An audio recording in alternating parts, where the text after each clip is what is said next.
دکتر قزوین ازش پرسیدن آپانتیس کجاست؟ گفت بالام جان از که وارد میشی اولین استاپ ساین دست راست.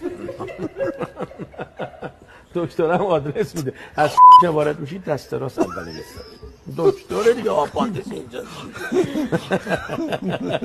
دیگه دکتر قزوینی رو داشت معاینه میکرد، همینجوری که تو دست دکتر بود گفت چه احساسه؟ گفت بالام جان انگار چیزت میخوره.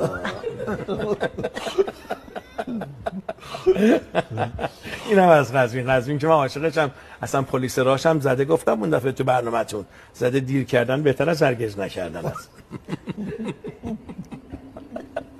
بدبخت شما که جوکری ساکت میشه همه جا، شما 100% تیرباران خواهید شد.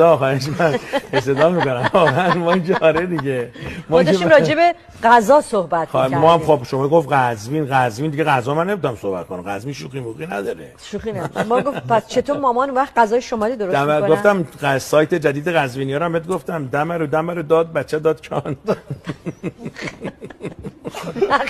شما قزوین نمیایید. کودک درونم پیدا کردم تو قزوین. اسمش گذاشتن درون کودک.